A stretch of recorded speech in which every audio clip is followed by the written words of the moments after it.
어느 날 베들레헴에 한 여인이 나타났는데 그 여인의 이름은 나오미였습니다. 19절 말씀을 보면 이곳 베들레헴이 원래 나오미의 출신지 고향이었는지라 온 성읍 사람들이 그를 알아보고 이미 이곳을 떠나 산 지가 10년도 훨씬 넘었는데도 불구하고 그 여인을 알아보고 저 여인 나오미가 아니냐 이렇게 말했다고 합니다. 그런데 20절을 보면 정말 기이한 반응을 이 여인이 보이고 있는데 나를 나오미라고 더 이상 부르지 말고 마라라고 부르라 하는 겁니다. 실제로 이 여인이 이름을 그렇게 바꾸지는 않았습니다. 그런데 나를 그렇게 부르라 하는 것은 이름을 바꿔달라는 그런 의미이겠죠. 오늘날에도 이런저런 이유 때문에 이름을 바꾸시는 분들이 더러더러 있습니다. 그러나 성경에 나타난 사람들은 이름을 바꾸게 될 때에는 정말 그의 인생과 삶에 아주 현격한 어떤 변화의 이유가 있기 때문에 이름을 바꾸게 되죠. 근데 이 여인은 이름을 완전히 바꿔버린 것은 아니에요. 그 뒤에 나타난 1장 21절 이후에 어디에도 이 여인을 마라라고 칭하지 않습니다. 여전히 나오미라고 칭하고 있는데 이 여인은 왜 이렇게까지 이야기를 할까요?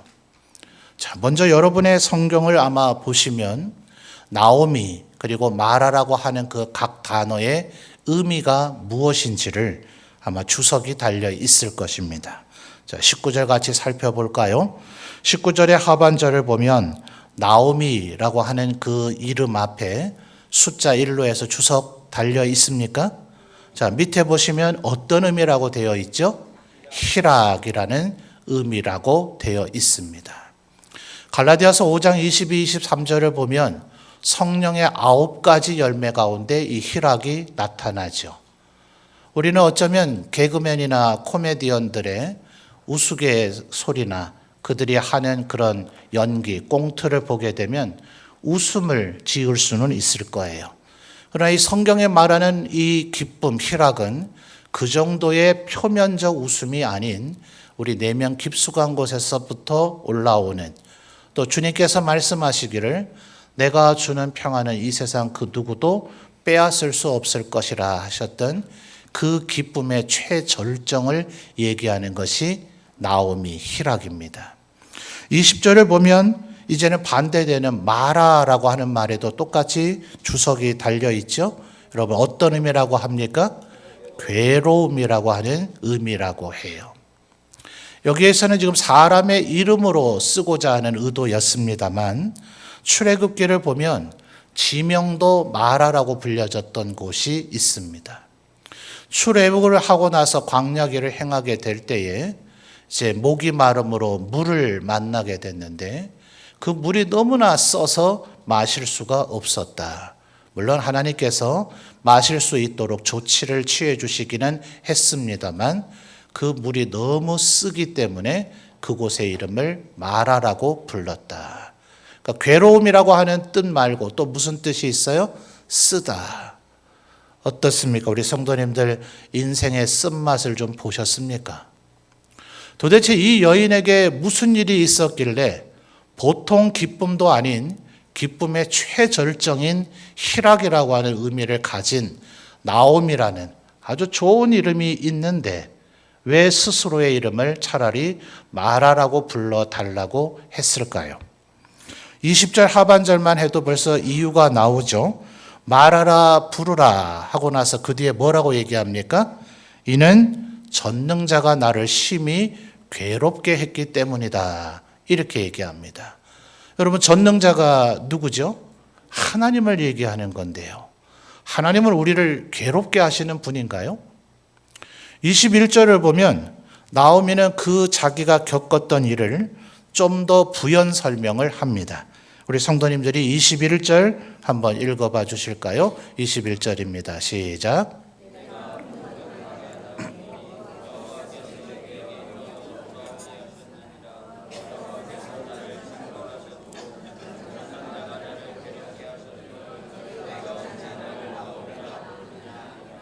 아멘. 자, 어떻게 나갔었다 합니까? 풍족하게 나갔더니 여호와께서 나를 어떻게 하셨다고요? 비어 돌아오게 하셨다. 그래서 여호와께서 나를 뭐 하셨어요? 징벌하셨고 전능자가 나를 어떻게 하셨다고요? 괴롭게 하셨답니다. 여러분 이렇습니까? 우리 하나님은 우리를 괴롭게 하시고 우리를 징벌하시는 분인가요? 어떤 일이 이 여인에게 일어났길래 이런 표현과 이런 생각을 하게 되었는지 1장 1절부터를 조금 살펴보죠. 자, 1장 1절 말씀을 이어서 읽어보겠습니다. 우리 성도님들 읽어주세요. 시작.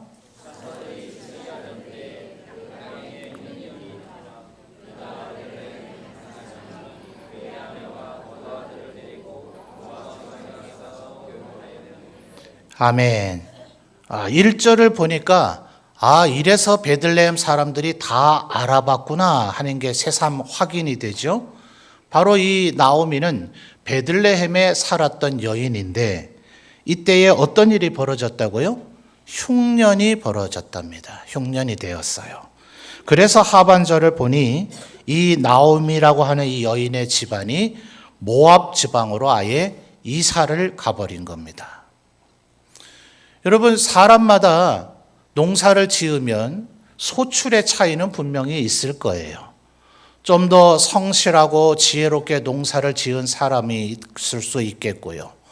또 땅의 토질이나 땅의 위치에 따라서 물의 공급이나 햇볕이 얼마나 잘 드는가, 또 바람의 통풍이 잘 되는가, 분명 이런 지리적 차이점도 있어서 소출이 모두 다 똑같이 나지는 않을 겁니다. 분명히 같은 해에도 누구는 더 많은 소출이 나고 누구는 조금 소출이 적을 수는 있겠으나 그걸 가지고 우리가 풍년, 흉년이라고 얘기하지는 않죠. 누구는 풍년이 됐는데 누구는 흉년이 됐다 이렇게 얘기하지 않습니다. 흉년이 되면 너나 할 것 없이 농사를 망쳤다는 의미가 되어버리는 거죠. 그러면 여러분 베들레헴이라고 하는 마을이 완전히 텅 비어버렸나요? 그렇지 않죠. 우리가 읽었던 지금 19절을 보니 베들레헴으로 되돌아왔는데 저 여자 나오미 아니야? 이렇게 알아보는, 원래부터 이 베들레헴에 살고 있던 대다수의 사람들은 19절을 보면 온 성읍이 그렇게 알아봤다 그랬어요. 그러니 대다수의 사람들은 이 흉년을 견뎌내고 이 베들레헴을 떠나지 않았는데 이 나오미라고 하는 집안만 모압 땅으로 이사를 가버렸단 말입니다. 이사 가는 게 죄입니까? 이렇게 생각하실지 모르지만 문제는 모압 땅으로 갔다는 데에 문제가 있죠. 여러분 모압과 암몬은 누굽니까? 아브라함의 조카 롯으로부터 파생된 민족이죠. 그리고 또 이스라엘을 둘러싸고 있는 나라들 가운데는 야곱의 쌍둥이 형이었던 에서의 후손들인 에돔이라고 하는 나라도 있어요. 오죽하면 하나님께서 출애굽해서 이 가나안 땅을 향해 올 때 모압과 암몬, 에돔은 비록 이방인이기는 하지만 너희들과 친척 관계되는 민족이요 나라이니 그 나라는 침범하지 말아라. 그래서 그 나라를 우회해서 가나안 땅으로 접근했을 정도입니다. 오직 하나님께서 이스라엘 12지파에게 주신 것은 가나안 7족속의 땅. 그래서 멀리 북으로는 유브라데 강으로부터 남쪽은 홍해로 이어질 때까지, 애굽으로 이어질 때까지, 동쪽은 요단강에서부터 지중해까지 이 영역 속에서 살라고 하시며 이스라엘 12지파에게 제비를 뽑아 성읍을 얻게 하셨단 말이에요. 그러니까 이 베들레헴은 함부로 떠나면 되는 곳이 아니라 하나님께서 이 나오미 집안에게 무상으로 기업으로 주신 거예요. 돈 주고 산 게 아닙니다. 하나님께서 모세와 여호수아에게 계속 강조하신 것이 너희가 쌓지 않은 성을 차지하고 살게 해주겠다. 너희들이 짓지 않은 집을 차지하고 살게 해주겠다. 너희들이 개간하고 가꾸지 않은 밀밭 보리밭을 소유하게 해주겠다. 너희들이 심어서 가꾸지 않은 포도원과 감람원을 얻게 해주겠다. 누가 다 주셨어요? 하나님께서 주시고 너희는 이곳에서 살라. 이렇게 명령하셨단 말이에요. 그러니 지금 1절에 이것은 단순한 이사라고 하는 것이 아니라 하나님의 이 명령을 어겨버린 겁니다.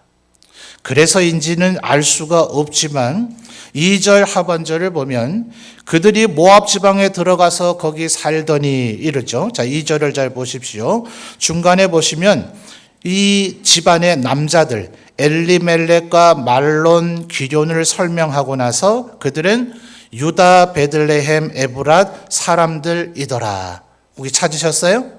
자, 우리 한글 성경은 개역에서 개정으로 바뀌면서도 아쉽게도 마침표나 따옴표 같은 것들을 채택하지를 않아서 우리 성도님들이 문장을 읽을 때 조금 어려움이 있긴 합니다.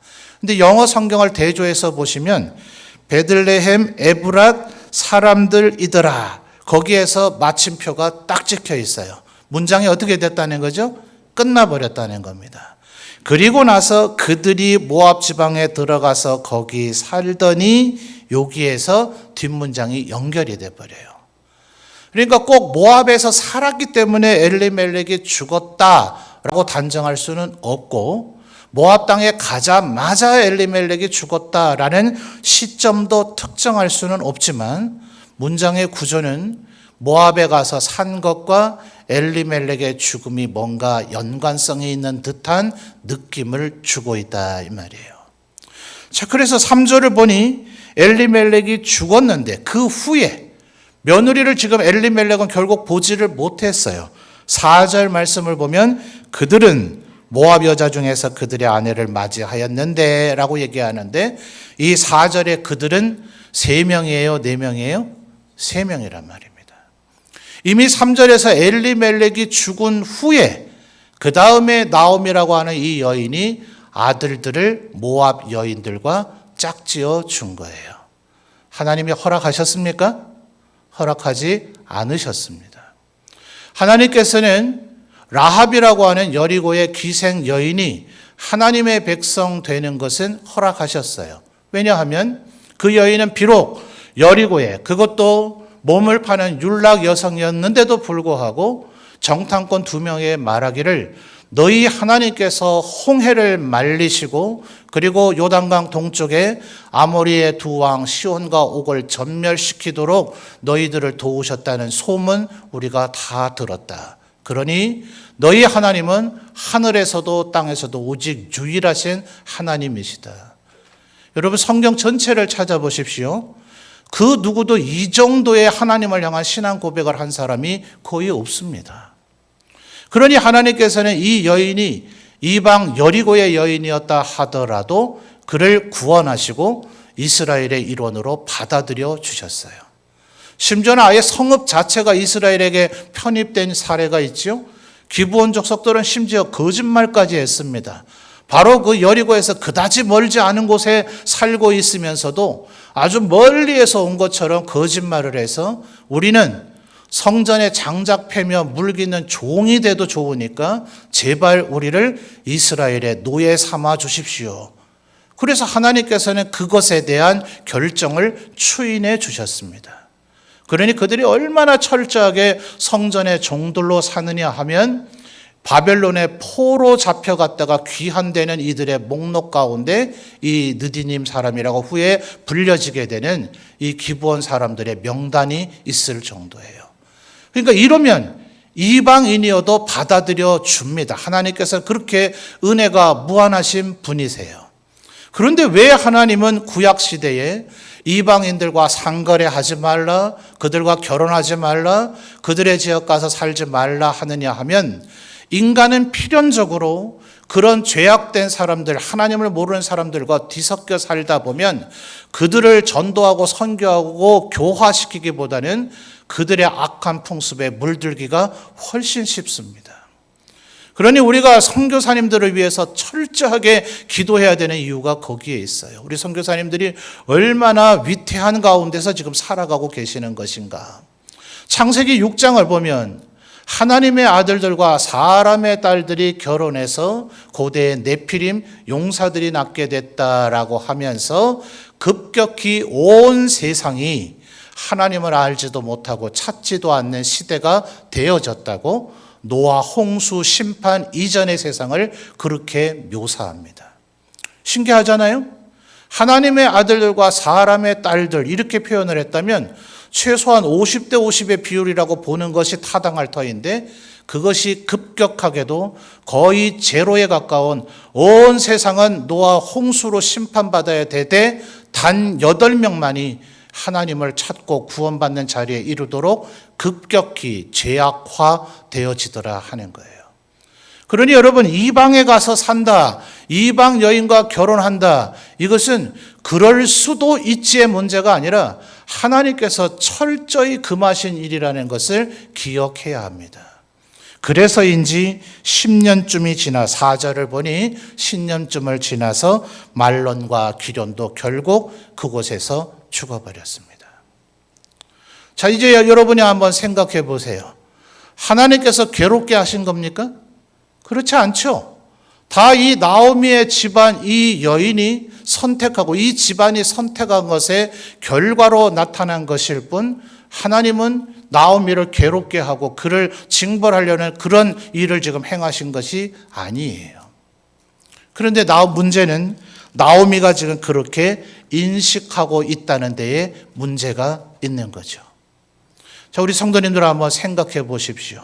사실 나오미에 대한 정보를 완벽하게 우리에게 다 준 것이 아니기 때문에 이 여인이 과연 믿음이 있는 여인인가, 하나님 앞에 경건하고 거룩해 산 여인인가, 그리고 하나님의 축복을 받은 여인인가, 아니면 징벌을 받은 여인인가, 그의 말처럼 나오미인가 마라인가, 사실 우리가 단정 짓기는 쉽지 않으나 아마도 다수의 성도님들이 이러니 자기를 마라라고 차라리 부르라고 말했겠구나 라는 것은 충분히 이해가 되실 겁니다.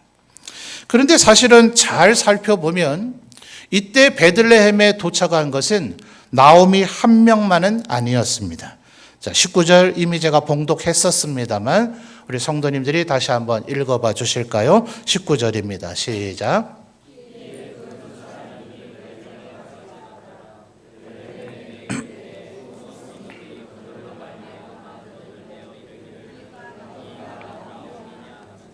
아멘. 자, 19절 상반절을 보니 나오미 혼자 이곳 베들레헴에 되돌아온 게 아니었죠. 19절 상반절에 뭐라고요? 이에, 그 다음 뭡니까? 그 두 사람이. 이 나머지 한 명 누굽니까? 여러분이 잘 알고 계시는 대로 룻입니다. 여러분, 나오미가 제발 나와 함께 가달라 이랬나요? 내가 이제 늙고 연로하니 내가 밥할 기운도 없다. 너희들이 나를 좀 섬겨줘야 되지 않느냐 이랬습니까? 그렇지 않죠. 나는 지금 고대 이스라엘엔 이런 관습이 있었습니다. 요즘에야 우리 여성분들이 학교도 마음껏 다닐 수 있어서 학벌 좋은 분들도 많고 그러다 보니 능력이 좋아서 남자들보다 돈도 더 잘 벌고 사회 지위가 높은 여성들도 많습니다. 그러나 여러분, 여성에게 교육을 전반적으로 시행한 것은 인류 전체가 불과 몇백 년 되지 않습니다. 여성에게 투표권을 준 것도 불과 몇백 년 되지 않습니다. 전부 다 20세기 초반에 대부분 이루어진 일입니다. 그 이전에 여성에게는 교육의 기회도 없었고 직업 선택의 기회도 없었기 때문에 철저한 남성의 울타리가 있지 않으면 사회적으로 생존이 어려웠습니다. 그러니 어릴 때 누가 돌봐줘야 돼요? 아버지가 돌봐줘야 되고요. 커서는 남편이 돌봐줘야 되고 연로에서는 아들이 돌봐줘야 되는 개념과 구조가 생기는 거예요. 이 아버지든 남편이든 아들이 있으면 다행인데 저 없으면 어떻게 해야 돼요?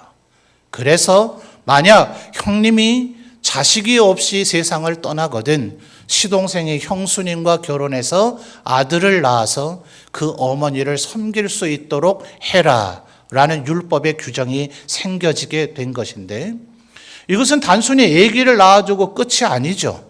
그 갓난아기가 무슨 어머니를 돌보고 섬길 수 있겠어요? 오히려 어머니에게 더 짐이 될 뿐이죠. 이 말의 의미는 뭡니까? 그 태어난 아기가 20살 넘어 장성하여져서 그 어머니를 돌보고 섬길 수 있을 때까지 그 여인과 그 아이를 친척이 책임지라는 그런 개념이에요. 그런데 지금 나오미에게는 남편이 있어요, 없어요? 엘리멜렉 이미 돌아가셨습니다. 아들들이 이제는 있어요, 없어요? 없어요. 말론과 귀련도 돌아가셨어요. 그러니 이제 이 나오미가 새로 결혼해서 아들을 낳아준다 하더라도 이 오르바와 룻이 형수였던 이 여인들이 이 결혼할 수 있도록 그 갓난아이가 자라기에는 수십 년의 세월이 지나야 된단 말입니다. 그러니 이 여인들에게 룻이 말하기를 니들 친정에게로 돌아가라. 이건 어차피 우리 이스라엘의 관습이니 너희는 모압 여인이니 너희들 하는 방식대로 얼마든지 새 남자 만나서 제가해서 살아라. 이렇게 얘기하니 오르바는 냉큼 자기의 친정으로 되돌아가 버렸습니다. 그런데 지금 이 19절에 이 나오미를 따라온 룻이라고 하는 여인이 아주 유명한 말을 하죠. 16절을 우리 성도님들이 또 한번 읽어볼까요? 16절입니다. 시작.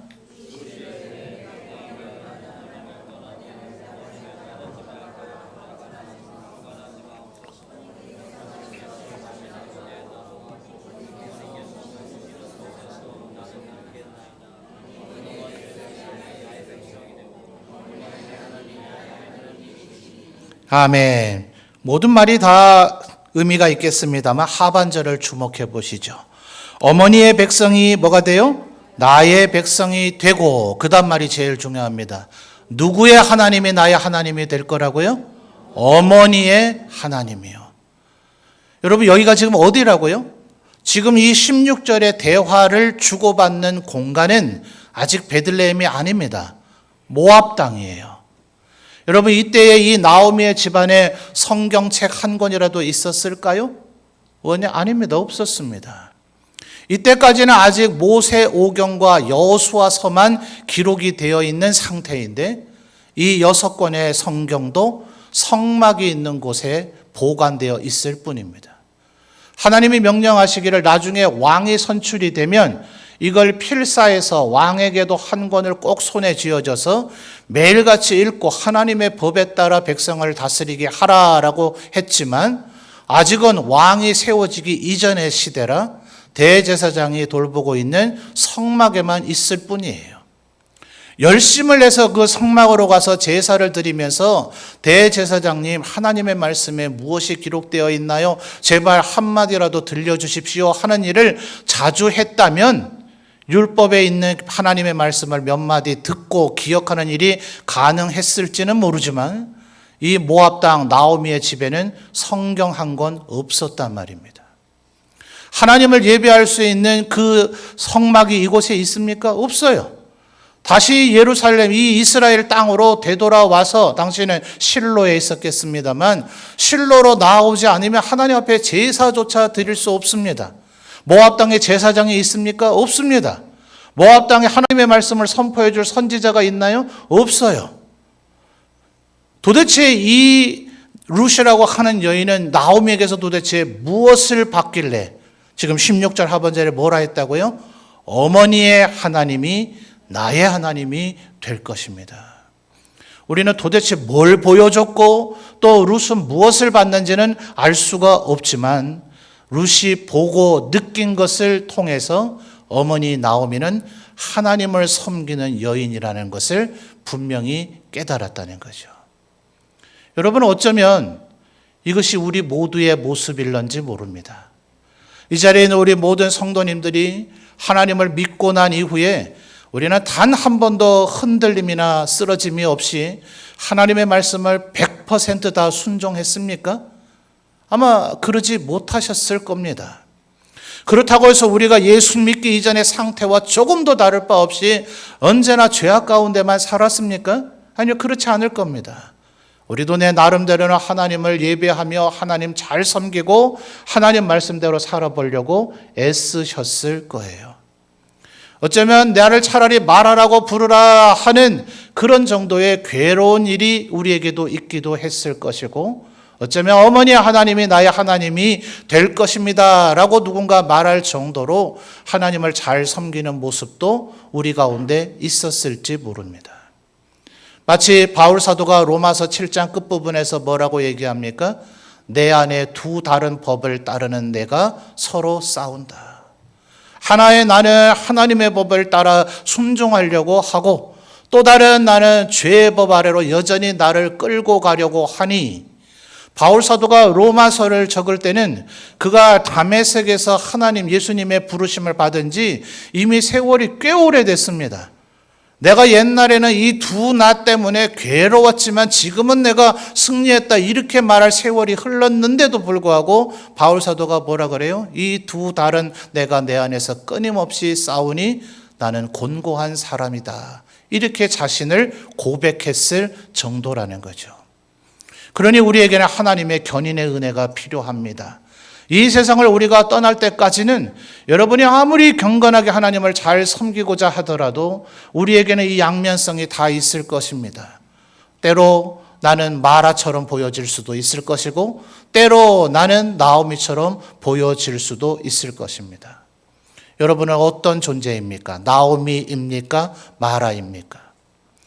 어쩌면 우리들이 평상시에 이 세상의 삶을 살아갈 때는 너무나 분주하고 바빠서 뒤돌아보기는커녕 좌우를 볼 시간도 없이 그저 앞만 보고 달려가는 삶을, 아주 고단하고 힘든 삶을 살아가는 성도들이 대부분이실 거예요.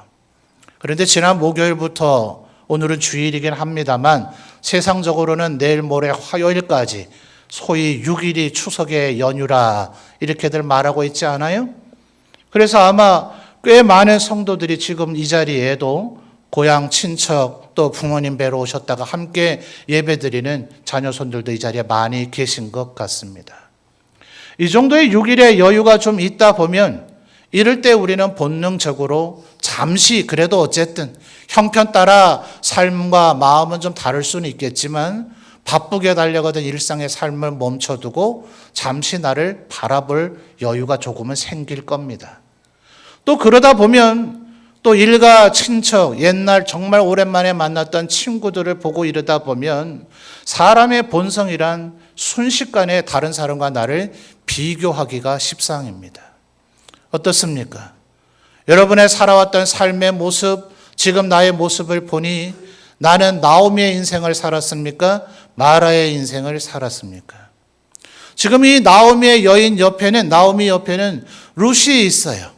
전혀 존재감이 없었을 여인이고 어쩌면 19절을 다시 보시면 온 성읍 사람들이 베들레헴 사람들이 저 여자 나오미가 아니냐라고 떠들어대기는 하지만 그 옆에 있는 저 여자는 누구야? 라고 그 누구도 묻지 않습니다. 그런데 이 룻, 바로 이 여인이 결국 이 나오미를 진정한 나오미가 되게 합니다. 이제 보아스라고 하는 남자를 만나게 돼서 아까 말씀드렸듯 이 나오미 집안에 이 남자가 없음으로 인해서 연로한 나오미와 그리고 이방 여인이지만 이 룻, 이 두 여인의 생계를 책임져 줄 사람이 아무도 없는데 그들의 친척이 있는데 서열 두 번째가 보아스입니다. 룻, 이 모압의 여인이니 이스라엘에 이런 관습을 알 리가 없죠. 그래서 나오미가 아주 철저하게 자기의 며느리를, 어쩌면 며느리를 제거시키기 위해서 그의 연애를 코치합니다. 절대로 동침해서는 안 된다. 그러나 보아스가 자고 있는 그 이불 끝자락에 가서 누워 있어라. 참 묘한 경계선상에 서 있죠.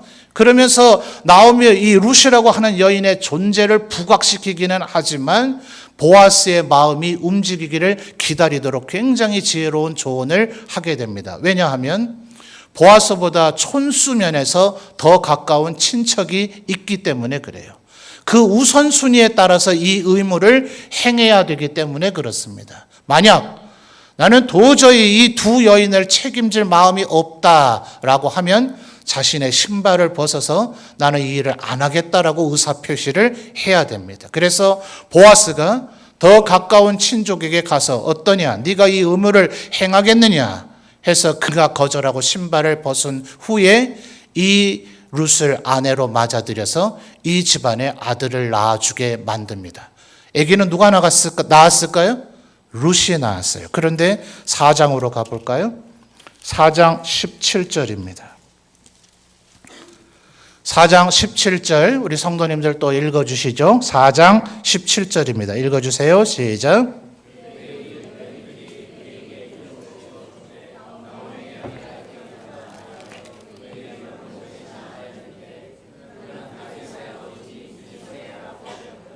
아멘.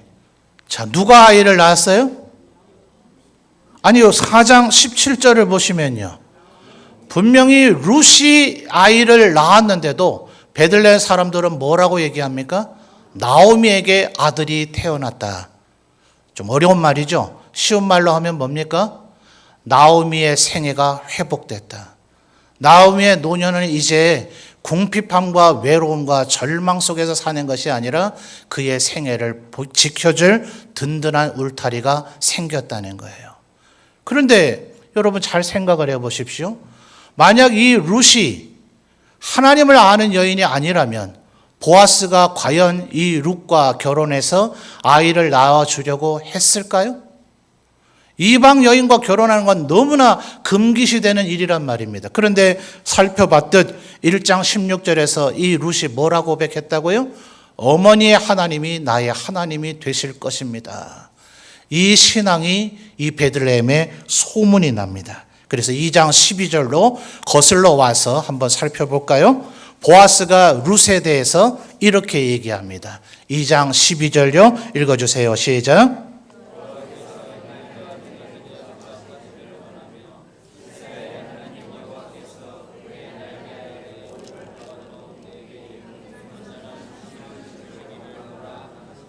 아멘. 자, 보아스가 룻 보고 뭐라 그럽니까? 이스라엘의 하나님 여호와의 날개 그늘 아래에 보호를 받으러 온 네게 온전한 상을 하나님께서 주시기를 원하노라. 룻에게 신앙이 있다는 것이 온 베들레헴에 소문이 난 겁니다. 그래서 이 보아스가 룻과 결혼하기를 주저하지 않습니다. 왠지 아세요? 보아스의 어머니가 라합이기 때문입니다.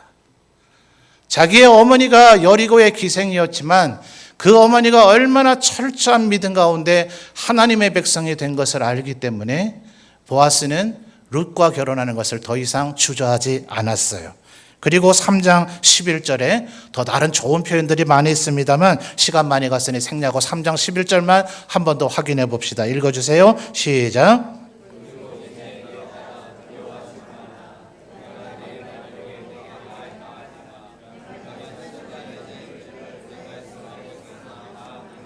아멘. 자, 보아스가 룻을 뭐라고 평가합니까? 네가 현숙한 여인인 줄은 이 성읍 사람들이 다 안다. 성경을 잘 기억을 더듬어 보십시오. 잠언의 최종 결론이 이겁니다. 내 아들아, 현숙한 여인을 얻으라. 그것이 지혜의 최고봉이다. 그래서 지금 보아스가 룻을 그렇게 칭찬하고 있는 거예요. 여러분 다시 더듬어서 거슬러 가보세요. 왜 룻이라고 하는 이 여인이 여호와의 날개 그늘 아래에 보호를 받으러 온 여인이라는 평가를 받게 됐습니까? 왜 이 여인이 현숙한 여인, 이스라엘에서는 여자들에게 하는 말 중에 이거보다 더 칭찬이 없는 거예요. 이쁘다, 아름답다, 미스 이스라엘이다 이런 말 다 필요 없고요. 현숙한 여인이다라는 것이 이스라엘 여인들이 가장 듣고 싶을 이야기일 거예요. 왜 룻이 이런 말을 듣게 됐습니까?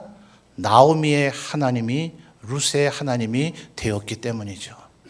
여러분 어쩌면 우리의 삶에는 마라처럼 살아왔던 삶의 순간도 있을지 모릅니다. 여러분의 삶의 형편이 마라 같은 그런 부분이 있을런지 모릅니다. 그러나 우리가 나를 나오미가 되게 하셨던 하나님의 은혜를 기억하며 하나님을 더 잘 섬겨나간다면, 하나님을 예배하고 그의 말씀에 순종하기를 힘쓴다면 하나님께서 우리를 다시 온전한 나오미가 되게 하실 것입니다. 아까 살펴봤듯 4장 17절에 누가 아이를 낳은 거라고 간주했다고요? 나오미가 아들을 낳았다. 그래서 오벳이라 이름하게 되는데 이 사람은 다윗 왕의 할아버지입니다. 마치 아브라함과 이삭의 집안, 사라의 집안에 그 100세와 90세 된 어르신들 사이에 아들이 태어나니 이름을 이삭이라 지었죠. 이삭은 기쁨이라는 뜻입니다. 아브라함과 사라에게 노년에 하나님이 주신 이삭으로 인해 기쁨이 넘치듯 하나님은 나오미를 절대로 그냥 두지 않으시고, 분명히 우리가 볼 때에 그에게 허점과 부족함과 죄악된 요소가 있었지만 하나님은 나오미를 징벌하는 분이나 괴롭게 하는 분이 아니라 나오미를 나오미가 되게 하는 분이시라. 이방 여인 룻을 통해서라도 오벳을 낳게 하시고 그의 노후를 보장해 주시는 자비와 긍휼이 무한하신 하나님이시라는 사실입니다. 사랑하는 성도 여러분, 여러분의 삶에 마라와 같은 요소가 있다 할지라도 반드시 나를 나오미로 만들어 주실 하나님을 더욱더 신뢰하며 그분을 잘 섬김으로 나오미의 축복을 받으며 살아가시는 모든 성도들이 되시기를 주님의 이름으로 축원합니다.